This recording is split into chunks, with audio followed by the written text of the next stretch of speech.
Hey guys, Kyle the Death Knight of MMA here, bringing you my review for Black Clover episode 31. And I don't think it's a stretch for me to say that this episode was definitely far better and far more entertaining than the last episode. The last episode was just Gauch being creepy, honestly. Like just Gauch being Gauch, I guess is the best way to put it. But yeah, with this episode, we definitely got a lot more to go off of, and okay, start off with, I will say, the beginning of the episode, I did get a little chuckle out of that brief moment with Asta introducing Noelle to Rebecca, and I like how they have their individual inner monologues, taking note of how Asta labels them as friend and buddy, and I'm just sitting, and honestly, like, Asta at this point, the motherfucker is just so unbelievably dumb when it comes to recognizing anyone's any girl's affection to him other than his own affection to the sister back in his village. And it's like, at this point it gets to the point where I'm actually sitting close to the where actually every time a scene like this happens, I'm sitting close to the I ease up onto the screen and say, hey girls, if you want to win Ass's affection, here's a tip: dress as a nun, and that'll really get him interested in you. Just a tip: dress as a nun, and see where it takes you. I have a feeling he'll be head over heels for you if you actually dress as a nun. I just get that feeling. Honestly, I do. But yeah, it was kind of funny in the beginning, and other than that, okay. So while it did take until halfway through the episode to finally get it, I feel that this episode is almost what I wanted out of the previous episode when it came to Gouge as a character, because although it wasn't a lot, I was still able to take Gouge a lot more seriously in this episode, just to with legitimately concerned he was acting, and legitimately concerned and badass he was acting in this episode, as well as a lot more of the little hints of his backstory helped too. And it all like culminated in seeing him go ham near pretty much the end of the episode against those two noobs, who were against those two idiots who were basically kidnapped his sister. Because, yep, pretty much whenever you do something to Gouch's sister, that is really royally gonna piss him off. So yeah, and overall, I think I kind of learned from this episode that I'm always willing to take Gouch's. I'm with Gouch. I'm kind of always more willing to take his badass moments over what we can say are his goofy moments. Like his goofy moments, honestly, are just kind of his goofy moments are a little uncomfortable at times, to say the least, for me. But there are times where they are funny, but a lot more times where I found them uncomfortable, honestly. But yeah, when he's badass, he definitely is legitimately badass, and he was badass in this episode. So yeah, I got to give Gauch the credit for that. But of course, the one thing that I felt was on full display, and not just getting little tidbits of it in this episode, was Asta's development, and just seeing how far he's come since the battle in the capital. Because on top of seeing him take, on top of him seeing take, on top of him, on top of him seeing him take on top of seeing him take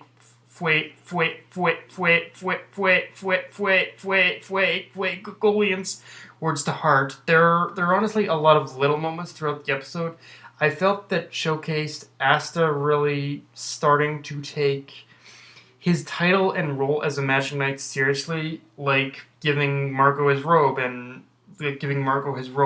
basically reassuring Marco that he'll basically return with pretty much his sister and every one of the kids. So yeah, I feel that if there's anything of value that this episode offered, is that it actually showed like Asta being more mature almost. Like as weird as it is to say, Asta was definitely acting a lot more mature in this episode. Like we've definitely seen him in the past acting a lot goofy, a lot over the top, and while we still are gonna get those moments, it was nice to see Asta actually act almost like an adult. I want to say, like, I know that's weird to say, but just the way he was acting, he felt like he was acting like a real like a real true magic knight, and partly an adult too. So, yep. If there's anything I gotta give this episode credit for, it's for making Asta like have a legitimately good moment, legitimately good emotional moment for sure. And so we get introduced to who two villains in this episode but their names are Neige and Barrow, and I get the feeling, actually, I think they even said it, that these guys are just lackeys working under the real villain, because honestly, I don't really get a main villain vibe from these guys. Hell, they even said in this episode, like I said, like they're basically just lackeys who are serving under someone, and I mean, they're creepy, mind you. Neji, especially, like Neji.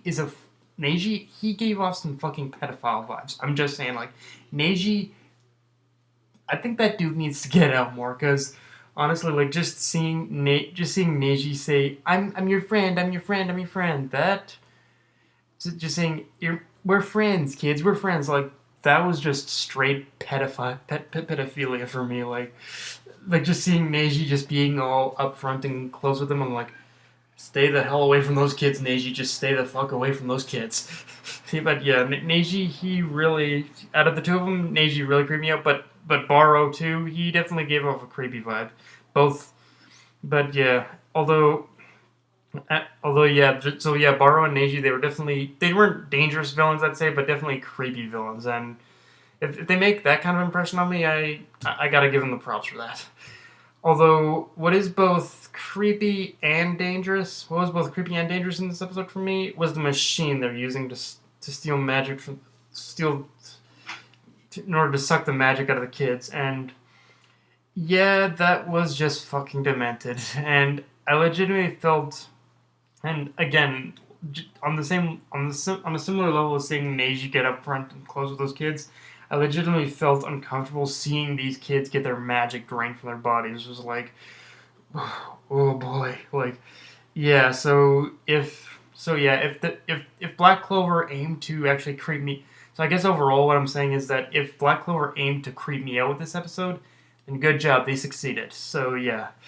Now the one question I do have is, who are these guys working for? Because first guess would be someone from the Moon's I cult, and if it is them, then I'd have to guess it's specifically that crazy girl with the glasses. Because just from the Dr. Frankenstein guy vibe I got from the equipment those guys were using, and the way we've seen her talk, like the way she talks as if she's like about dissecting people and about like experimenting on them. Yeah, she's definitely the part of that group that gives us the mad scientist vibe, and all this definitely has her mark. So, but I guess we'll just have to, only time will tell if I'm right, although I do get a feeling I am.